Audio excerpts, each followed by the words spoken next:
Hello les amis magiques, bienvenue pour cette guidance sans choix. Aujourd'hui j'ai un très beau message à vous partager, à vous annoncer, à vous mes chers amis célibataires qui cherchez l'âme sœur de votre vie.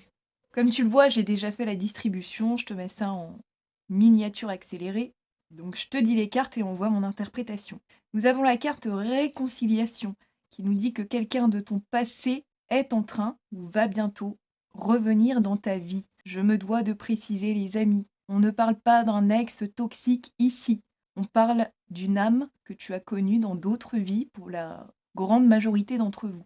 On parle d'une âme sœur avec qui il n'y a jamais eu d'ombre au tableau dans vos vies partagées. Sinon, on a la carte du papillon qui nous parle d'évolution et du fait de grandir. On nous parle là de la prochaine phase de ta vie. En gros, oui, je me dois de préciser les amis. C'est-à-dire que pour certains, cette personne va peut-être se pointer dans quelques jours ou quelques semaines, mais pour d'autres, suivant le travail que vous avez fait, qu'on va voir ici, on peut faire une prédiction qui va se dérouler simplement dans 1 an et quelques. En gros, tu rentres dans cette phase. Et tu connais le délire, quand on passe une étape, bah, ça peut mettre du temps. Quoi qu'il en soit, tu es dans cette ligne de temps. Quoi qu'il arrive, tout ce que tu as entrepris dernièrement, sous-entendu le travail karmique, va payer ses fruits. D'ailleurs, alors il y a tellement le mot amour sur ces deux cartes que la clé avant de rencontrer cette personne, c'est d'avoir réappris à s'aimer. Une fois qu'on apprend à s'aimer, qu'on rentre sur ce chemin d'amour de soi, de prendre soin de sa trinité, là, on a le droit au véritable amour. Oui, et puis j'avais oublié ici, on nous parlait de la guérison de l'enfant intérieur et du fait d'avoir su relâcher le passé. Donc c'est à toi de voir où tu en es par rapport à ça. Es-tu encore un peu en souffrance ou en douleur de ce que tu as vécu? Ou es-tu déjà entré dans une phase de sérénité? Quoi qu'il arrive, pour que cette âme sœur puisse débarquer, il faut avoir guéri parfaitement. Donc la carte du véritable amour nous dit que c'est la romance d'une vie et un amour qui perdurera. Bref, ton meilleur potentiel d'âme sœur. Ensuite, on nous parle d'un amour qu'on ne pourra pas briser. On te dit que cette personne a beaucoup d'amour et de tendresse pour toi, et qu'ensemble, vous pourrez surpasser n'importe quel problème. Et pour finir cette ligne, on nous parle de caméra, on nous parle de réminiscence, on nous parle de fabriquer des souvenirs, d'avoir appris de notre passé.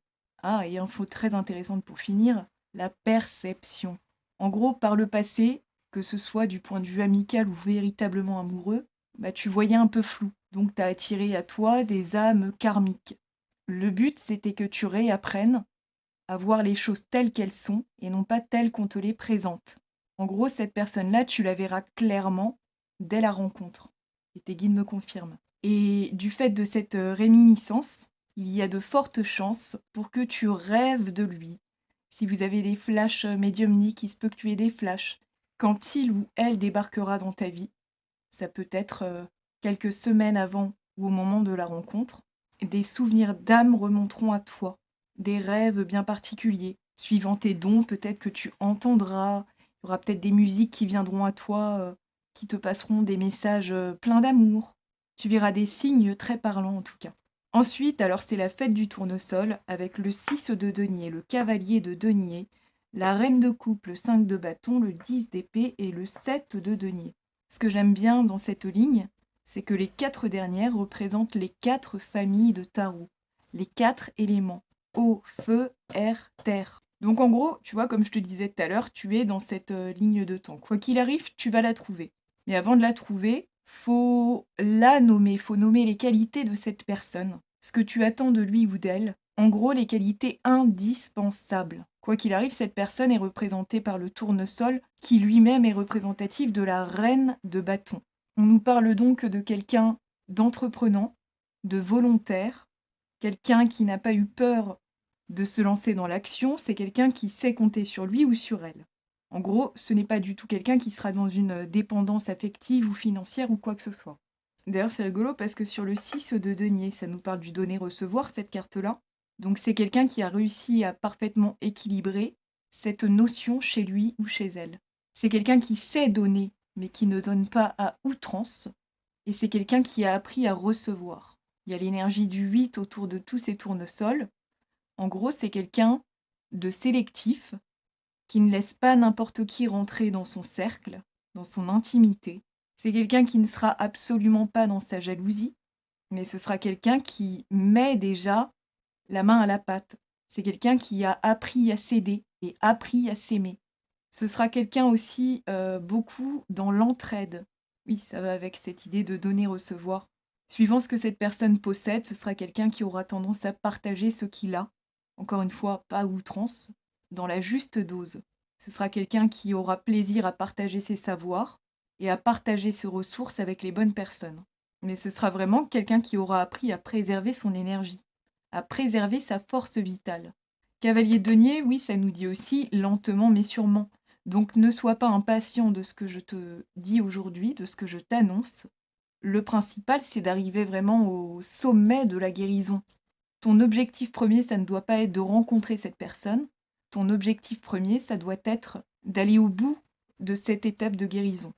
Donc continue à prendre soin de toi, à guérir les blessures de ton enfant intérieur, à prendre soin de ta belle Trinité.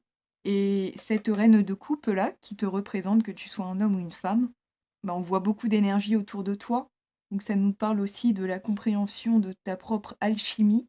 Et on nous dit avec ce coquillage que tu prêtes attention, que tu as appris à écouter tes besoins et tes envies. Tu sais prendre soin de ton corps, de ton cœur. En gros, tu es ton propre soutien émotionnel et de ton esprit. Donc ton esprit est clair et on voit que tu as repris ta joie. Tu as su te prioriser. Tu n'es pas dans une énergie sacrificielle et tu prends plaisir à te consacrer du temps. Là encore, si tu n'en es pas encore là, c'est que cette personne ne va pas arriver tout de suite. Le but, c'est d'atteindre cette énergie pour toi-même, pour pouvoir partager par la suite un amour sain avec cet autre. Ensuite, nous avons le 5 de bâton. Ça nous parle de ton pouvoir personnel. Le 5 de bâton, à l'origine, ça nous parle de compétition. Mais là, justement, ça nous dit que tu n'es pas dans la jalousie ou dans l'envie. Tu sais désormais te sacraliser et tu es conscient de ta force, de ta beauté, de ton pouvoir.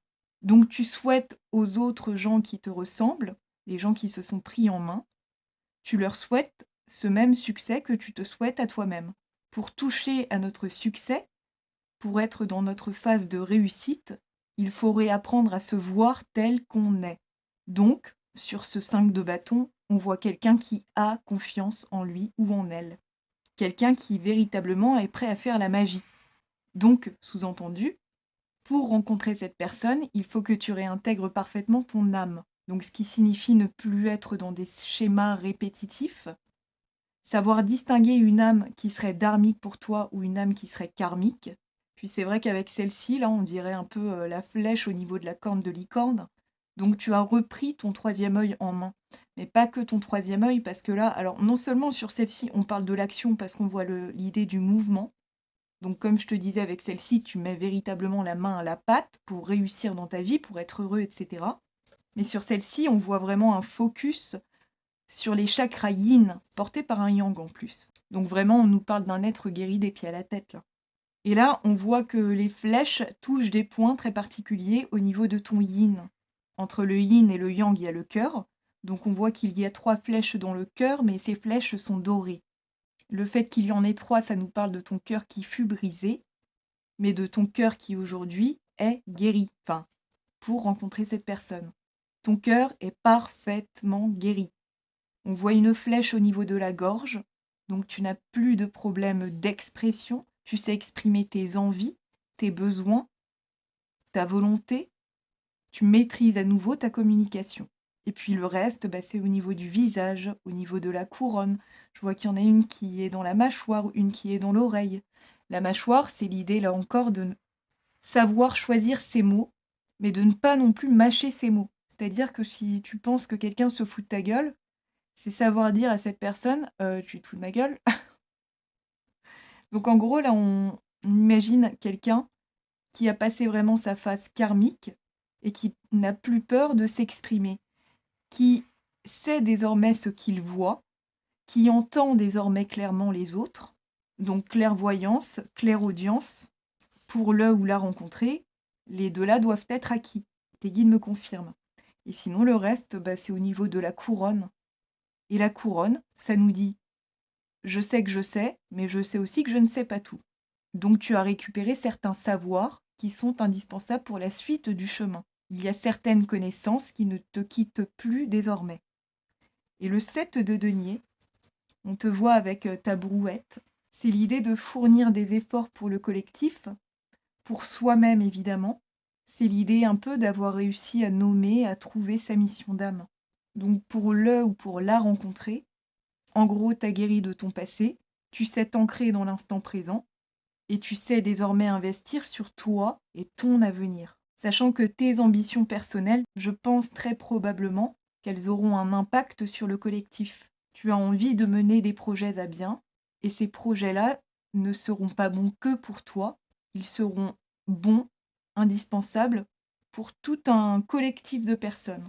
Donc je suis heureuse de pouvoir te passer ce message aujourd'hui, mon ami magique. Je vous rappelle d'ailleurs que vous pouvez vous abonner et aimer la vidéo ou la commenter si vraiment elle vous a parlé, que vous avez envie de partager vos impressions. Mais aujourd'hui, quoi qu'il arrive, tu rentres dans cette phase.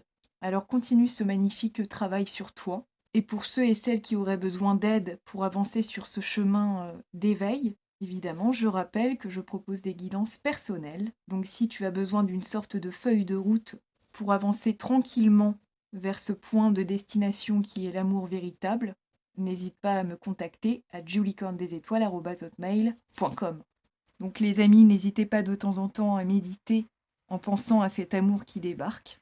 Vous pouvez même demander à vos guides, ça ne coûte rien de demander, de vous montrer des bribes de vos histoires passées, via tes rêves par exemple, ou si tu pratiques la méditation consciente, connecte-toi directement à sa belle énergie. Quoi qu'il arrive, il ou elle arrive. Elle est pas belle la vie? Allez, prenez soin de vous mes amis, je vous dis à tout bientôt, prenez grand soin de vous. Bis de la licorne, ciao!